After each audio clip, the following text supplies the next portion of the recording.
मैनू रब मिलिया सब मिलिया जब तू मिलिया मैनू हज मिलिया रज रज मिलिया मैनू जब मिलिया है तू। मैनू रब मिलिया मैनू सब मिलिया मैनू जब मिलिया है तू। मैनू हक मिलिया रूह तक मिलिया मैनू जब मिलिया है तू। तेरा होना एक सपना लगदा बस एक तू ही अपना लगदा। तेरे बिना हुण नहीं जी लगना वे ओ सोने मेरे सोने।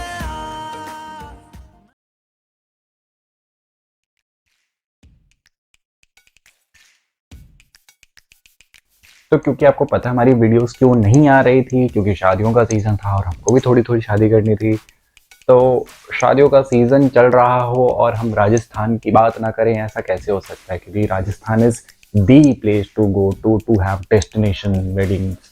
मतलब बड़े बड़े सेलिब्रिटीज़ की यहाँ पर डेस्टिनेशन वेडिंग्स होती हैं। तो जो हमने सीरीज स्टार्ट करी है that will show diverse culture of India, different architecture styles of India that represent our culture, उसकी शुरुआत हम करेंगे राजस्थान के साथ।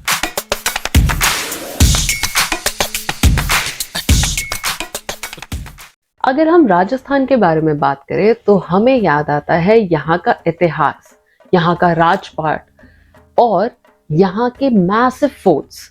इन फोर्ट्स को डिफेंसिव स्ट्रक्चर की तरह बनाया गया था, जिसमें टावरिंग वॉल्स को भी कंस्ट्रक्ट किया गया था और बैशंस को भी कंस्ट्रक्ट किया गया था। इन फोर्ट्स को अपनी सिटी को प्रोटेक्ट करने के लिए बनाया गया था from the invaders and enemies. In forts को इतनी ब्रिलियंटली डिजाइन किया गया था कि इसमें किसी भी एनिमी या इन्वेडर का क्लाइम करना नियरली इम्पॉसिबल हो। एंड इन फोर्ट्स में जो विंडोज डिजाइन की गई थी उन्हें कुछ इस तरीके से डिजाइन किया गया था कि अंदर बैठी हुई आर्मी आराम से बाहर एनिमीज पे एम कर सके एंड अपने फोर्ट को प्रोटेक्ट कर सके। राजस्थान के आर्किटेक्चर और इंटीरियर्स में वॉल म्यूरल्स और पेंटिंग्स को भी बहुत अच्छे से ब्लेंड इन करा गया है, जो वहाँ की हिस्टोरिक स्टोरीज दिखाता है, वहाँ का कल्चर दिखाता है, जिससे हमें उस जगह के बारे में और नॉलेज मिलती है।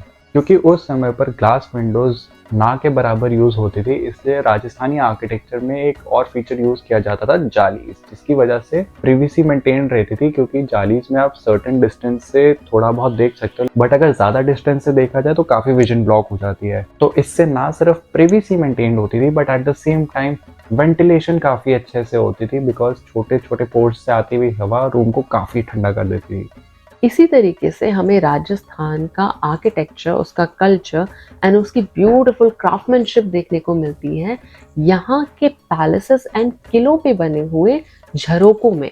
इन झरोकों को एज बालकनीज डिजाइन किया गया था, जिन्हें हम आज के टाइम पे बे विंडोज के फॉर्म में भी देखते हैं। इन झरोकों पर हमें बहुत ही ज्यादा सुंदर हैंड क्राफ्टेड नक्काशी देखने को मिलती है, जो राजस्थान का कल्चर दर्शाती है। Another feature of Rajasthani architecture is chowk. चौक सुन के आपको लग रहा होगा कि सड़क में चौराहों को चौक कहते हैं, बट राजस्थान में बड़ी बड़ी हवेलियों में जो कोर्टयार्ड बनाए जाते थे उनको कहते थे चौक। जैसे कि छोटे घरों में जो कोर्टयार्ड दिए जाते हैं उनको आंगन कहा जाता है, और जो बड़े हवेलियों में कोर्टयार्ड दिए जाते हैं उनको चौक कहा जाता है। यूजुअली ये सराउंडेड होते थे रूम्स से या गैलरीज से, और ये साथ बैठने के लिए एक सेंट्रल लोकेशन प्रोवाइड करते थे जो भी वहाँ के फैमिलीज हैं या फिर रेजिडेंट्स हैं जो उस हवेली में रहते हैं उनको। और ये चौक्स रिप्रेजेंट करते थे उस सोसाइटी को जो प्रेफर करते थे कि रूम्स की प्राइवेसी के अलावा भी एक सेंट्रल एरिया होना चाहिए जहाँ पर सब लोग मिलके बैठ सकें। राजस्थान में घूमने पर आपको काफी जगहों पर एक एलिमेंट दिखेगा, दैट इज छतरीज।